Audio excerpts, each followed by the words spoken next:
And by breaking the agreement to say this is this and that is that, you fall into the reality that just says, no, this is not that. And then you see things. Oh, yeah, that's what I do when I do when I'm doing my naturopathic healing, and I infuse my ability to see and read with what they need. And sometimes on the phone, I can listen to their voice, and they say, hello, hello, are you there? Are you there? And I go into this place where I hear what's going on, because the voice has within it little conversations going on, and I'm hearing them in their voice talking to other people, and I hear the pain from the organ that is causing the problem, and I'm saying, well, what am I tuning into? I don't know what I'm listening to, but I can tell the person, well, your liver's got problems, and this is blah blah. And they say, well, oh yeah, well the doctor said that my liver was. How do you know that? I don't know. And I don't want to be like the white man and say, well, due to my ventricular centricular and down my centricular supula, I don't give a shit. If I can help you, based on what gifts I have of being able to go into what I call my still point. That's the place you find it. That's where you go. That's where you go. Exactly. That's where your thoughts no longer control you and keep what you think to be the reality in place. See, it's the thought process that maintains the agreement. And if you stop thinking along the track of the agreement, or if you keep reading the contract off and saying, okay, you are supposed to see brown as this color, you are supposed to see this shape as this. Once you stop the agreement, you fall into a place and see, that happens when you dream. When you sleep and dream, there's no more agreement. You can fly, you can do whatever the hell you want. Absolutely right. Exactly. There's no more agreements. There's no state. You go back to where you can really, really operate as yourself. I wanted to finish this. I did.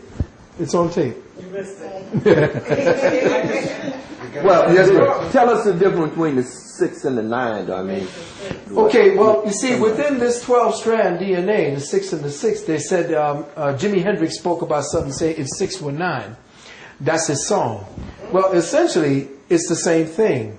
Within the 6-strand DNA that is coupled with the other side 6-strand DNA, together you get the 12. Within that 6 and that 12 is the 9. What he is finding, and what they're finding in these people, is the fact that we were degenerated by 3 specific strands, which is that capstone on the pyramid that was separated from the rest of the pyramid. That 3 represents the closed circuit of consciousness that was with the God consciousness that separated us from the total pyramidal energies, which is 6-sided. You see in the pyramid, that separation of the pyramid is the separation of us from our total selves.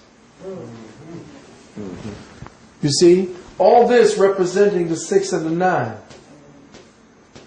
Which together bring 12. Which ultimately is what you said it's going to be. Yeah, exactly. You now have 9. Right. Now this past 3 here, which is the elusive part of ourselves, which is what is known as the triune self, the knower, the thinker, and the doer. When these all come together with the physical body and become one and tuned in.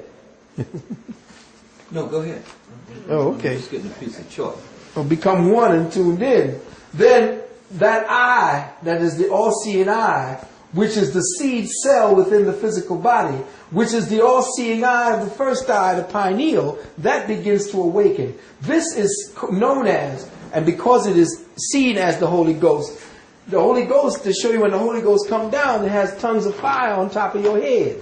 Well, you see, the reason for that is once you begin to pull together all of the energies necessary to make you the whole being, you raise the Kundalini through the 7 chakras, again, trapped within that 7 cycle. You raise the Kundalini through the 7 chakras, and then you, at the base of the medulla oblongata, that's where that is, you cross affliction, crucifixion. You cross affliction, which means to increase. Crucifixion doesn't mean to kill, it means to increase. And when that fuel, which represents the Jesus energy, which is what that fuel that you save when you don't sex yourself, you raise that energy, crossing at that space, at the period right here, which is called place of the skull in the Bible, or Golgotha, or Calvary. In Greek, Calvary means skull. I mean Golgotha. And in Calvary, the same thing. You cross over the barren land, which is the place that separates you into ignorance. And you cross over and you light the pineal, which is the lamp of God that taketh away the sins of the world. Ah, okay. All right. So when you're looking at all of this, it's fine for what it means. You know, we're supposed to see the higher consciousness, but what are we going to do? What is still left within us? What remains atrophied? What has become comatose within the body that we need to reawaken? And that is, we need to shut down half of our sexual energy so that we can raise that energy into lamping, instead of coming down here. You know, your father said, you can't use both heads at the same time. It's either the little head, which gives you little knowledge, or the big head, which gives you the bigger knowledge, or the wider space of the knowledge. So this is it. Yeah, well, definitely the little head takes away your knowledge, because after that you're going to sleep. Yeah. Right? The big head, once you don't do that, you awaken to the higher self. If you can bring that sperm back up, in through the vesicles, through the sun plexus or your solar plexus, which then raises the light through the lamp of God that taketh away the sins. The sins meaning the ignorance of the world. That's right. Do you think that that's why the Catholic Church, they say that the man should Not marry. not marry? Yeah, well, you see, but it's too. We're in a time when everything's going in the toilet. It's nice to have it back then because they were trying to imitate a time in Kemet. But it ain't gonna work because you're nothing but pedophiles and homosexuals. Exactly. You know, how you gonna put an animal in there to act like? I mean, you can get a monkey to walk upright, but it's still gonna act like a monkey one day down the line. Yes, brother. Okay. I wanted you, if you could, elaborate on another concept. Both Dr. Calvin Robinson, when I asked him about that, this is the brother who introduced me to this research, Dr. Calvin Robinson. And also Professor Lebo gave some insight on this. But the Earth, which is on a 24-degree axis, the sun, and I'll just sun here. But as the Earth goes around the sun, the rays of the sun hit the Earth along the equator most directly. Yes. You know, hit it. And the Earth, of course, Africa. Right. The equator passes directly through the center. Through the center of Africa, yes.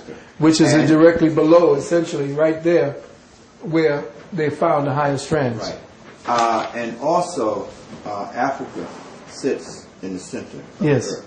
So that the rays of the sun, life rather, is in the rays of the sun. If you block off the rays of the sun from hitting anything, it dies. If you put a blanket over grass where the sun can't hit it, it dies. There can be no life without the sun. So life is in the rays of the sun. Exactly. So if you have the rays of the sun hitting the Earth most directly along the equator, and Africa, is the equator passes through the middle of Africa, then you will maximize the potential, or you will maximize the environment for sustaining life and any evolutionary process of life, because you have the maximum life rays hitting the Earth. And that has something to do with humans evolving in Africa, and this continuity of human life reflected in Africa and reflected in the 9 or the 12 strands of DNA, which is his explanation for why you have 9 series of DNA within Africans. The rays of the sun is diminished, on that trajectory, yes. Yeah, they don't hit the Earth as directly as they do in the